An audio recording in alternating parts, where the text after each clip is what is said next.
Hello, good afternoon everyone. I'm writer Coach Tony and welcome back to my channel. Today I'm going to make a series of videos on the movies I watched this week. I watched several movies. So along with my brother, along with my niece and nephew. So the first movie we're going to tackle is a local movie entitled May, December, January. It's written by a national artist, Ricky Lee, who was just given that award a few months ago. Congratulations to you, sir. And then the movie is directed by Mac Alejandre. Am I correct? Mac Alejandre. And it's led by Andre De Rosario, Gold Aceron, and my friend from the G-Force way back 8 years ago, Kitch Minimoto. So the story is it's a love affair which develops between the best friend of the son, played by Gold Aceron, and the mother, played by Andrea Del Rosario. So that in itself is already a... Oh, by the way, if you still want to watch a movie, please stop the video because there will be spoilers and I might ruin your movie experience. So if you still want to watch the movie online or through a movie house, I suggest you stop the video because of the spoilers. Anyway, if you want to know a bit of the story, medyo I will tell something, and I'll also tell you something about what I think about the movie. So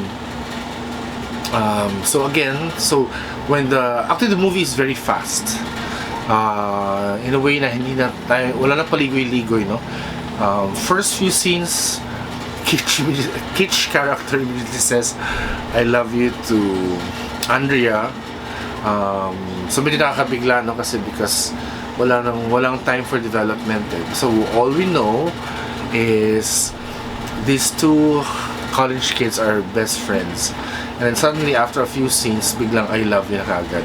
So anyway, that establishes the fact that the young boy is in love with the mother of his best friend. So, in the movie, Andrea is single because her husband left them, no? So, ayun, they've been living, she has been living husbandless for a long time, no? Since maliit pa yung bata. Ayun. So anyway, so that part of the story is already a dilemma by itself, no? In a way, because our society usually frowns upon relationships which have between two people who have very different ages, no? Medyo may mga marites. No? So that alone, that scenario could have been a source of chismis, no? However, the story is further complicated by the fact that Gold Aceron, the one who plays the son, comes out as gay and is in love also with the character played by his best friend, no, Kitch Minimoto. So in a way, we have this love triangle with the mother, a son, and the best friend. So that's basically the story. That's how the plot is told, and then the complications that happen afterwards. However, in the story, there's I don't know how they call it, but there's a wrench which kind of stops the whole story to develop, no? Because in the story, Gold Aceron's character has been sick since he was a kid. He has this heart disease, which I assume is maybe rheumatic heart, because I had rheumatic heart as a kid. So kung hindi siya tapos binigyan daw siya ng shunt. So pag hindi kasi maagapan yung mga sakit na ganon, the kid then will most likely eventually die, no? When he reaches, yung age ni Gold ngayon, is around 19. So that part I believe believable, no? Kasi it happened to me also. pag hindi ma-cure yung heart disease at an early age, dun sa story kasi, binigyan lang daw siya ng shunt. But I don't think that's enough to save him.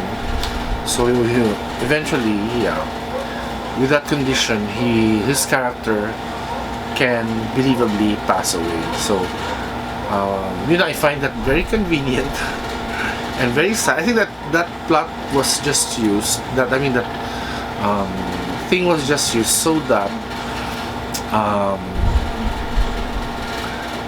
Kit's character can make love to Gold's character. So I think it's a way of like pandering to the gay audience, to their fantasy. I watched the movie with my brother and my other gay friends, and all they said was they were satisfied because of the sex scene between Kitch and Gold. And I guess it's the only reason why many gay people watched it, because they want to see that. Because these are two young actors, they're relatively unknown in the industry, and you know how gay people think, fresh meat, making out, yay. Other than that, and anyway, credit to Mac Alejandre, all of his sex scenes were beautifully photographed, even the one with Andrea, beautifully photographed, nice angle, walang malaswa, very erotic, so great job, director. Although the movie got an R16 rating, malamang kasi nga there's some men to man, I think R16 lang, hindi R18, or hindi X-rated. Because the sex scenes were very beautiful, as I said, beautifully photographed, beautifully choreographed, and tama lang, hindi siya balaswa. And yun, malilibog ka din, kasi maganda pagkagawa. And I guess that's the goal of the director and the producer, to earn from the market they want to address, which is the gay market and possibly the older female audience, yung mga age ni Andrea, yung mga 30s and above, 30, 40s and above. Because I have friends, female friends who are 40 and above who have relationships. So hindi totoo na pag 40 ka na babae, zero na ang love life mo, meron silang love life, meron silang sex life, but let's just stop at that kasi maraming complications. Otherwise, these women are also happy sexually. So Andrea's character, although her boyfriend in the movie is only 19 years old, it's actually believable kasi, you find love wherever you can find love. Kung na-develop, you find. My beef lang with the story, I think, is bakit ba may kailangan mamatay sa gay movie? Bakit? Why? Kaya kami gay because we're happy. So again, May, December, January follows a long list of gay themed movies na may namamatay na isang gay character, which is disheartening to watch kasi nga instead of a happy ending, wala. Somebody dies, end of story. But anyway, since I'm not the writer, yun lang ako na maybe I should write myself a story where not one of the gay characters die and instead live to a ripe old age. But anyway, that's just my comment. Otherwise, the movie is well executed, everything beautifully photographed, Baguio is so beautiful, the house is so beautiful, beautiful fireplace, sex scenes are beautifully photographed and choreographed. Yun lang, sana more complications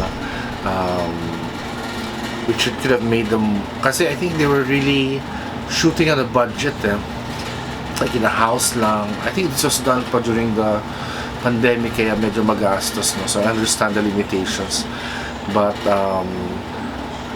a lot could have been done to make the story become more interesting, instead of just dying, one character dying. But anyway, we all got what we want, the gay people got what they want. These two actors, Gold and Kitch, even if you're my friend, yeah, I think I won't be surprised if you'll have more roles. I've read that you have other roles in other movies, so I won't be surprised if you'll be casted more. Good luck to you. Andrea, great actress. She does her scenes very well. Actually, yung sa acting wise, she's the most mature sa kanila, no? The way she uses her eyes and her features when sorry, when Kitsch's character comes out, tries to make a move on her, you can really see the whole body reaction. So, magaling pa rin umarte, no? And very sexy. And then Gold, of course, magaling din na bata. So, wala kang mapipinta sa kanilang tatlo. They don't have that Harry Styles moment, no?